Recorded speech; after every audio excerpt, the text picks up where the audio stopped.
Hi, welcome back to my channel Box Office Poison. If you're new here, my name is Moxie McMurder, and today I want to talk about the new Ben Wheatley film, In the Earth. So let's get into it. I'm going to try and talk about it without spoiling anything, so with that in mind, let's get into it. When talking about British horror, I can talk about Blood on Satan's Claw and Witchfinder General and The Wicker Man all day long, but the genre's come a long way since then. While not the most popular subgenre, folk horror is still going strong today, with films like Ari Aster's Midsummer, Satyr, and The Witch, which are all good examples of a contemporary folk horror. The folk horror subgenre typically addresses themes of isolation, the natural world, folklore, and mythology. And In the Earth is no different. Filmed during the pandemic and shot in 15 days during a break in the UK lockdown, this is, in my opinion, Ben Wheatley at his best. Trippy visuals, sinister characters, and a wonderfully natural score from Clint Mansell.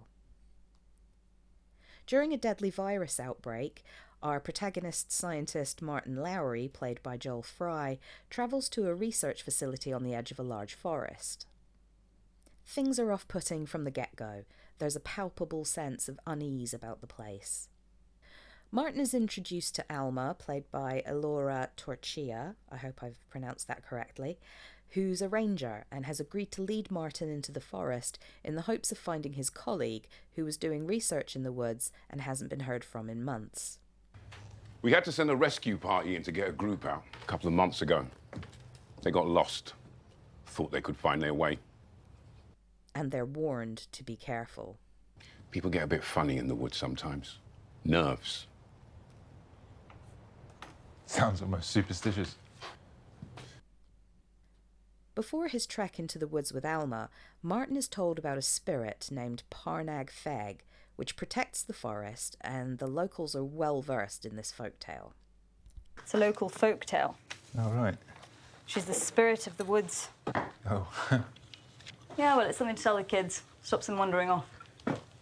The folk tale of Parnag Feg, along with talk of plant networks and mycorrhiza, which I think has something to do with a symbiotic relationship with fungus and plants, but I'm not entirely sure.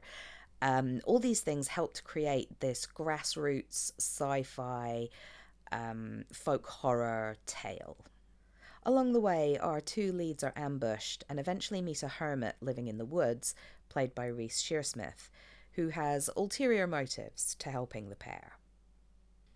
And that's where I'm going to leave it plot-wise to avoid spoilers.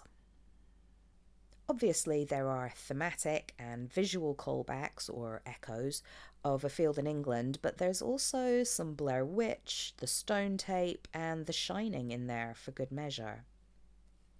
The film has scenes of rapid testing for the virus, social distancing, and hand sanitizer, but it's interesting to me that the horror in this film doesn't come from the virus, but from nature, obsession, and isolation.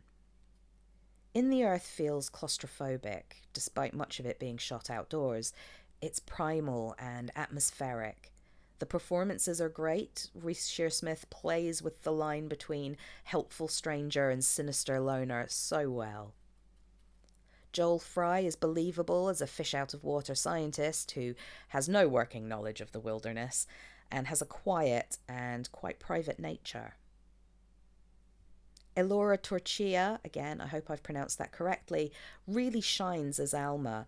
She's intelligent, capable, vulnerable, and resilient. The film draws you in slowly, with a general unease that grows and grows before exploding in light and sound design, while our characters face an extreme form of terror. The trippy visuals feel deliberate and precise. The score by Clint Mansell feels organic and naturalistic. I've read he used sounds from plants in the score. I'm not sure exactly what that entails, but it's effective in delivering a creepy, folksy atmosphere. I really enjoyed In the Earth.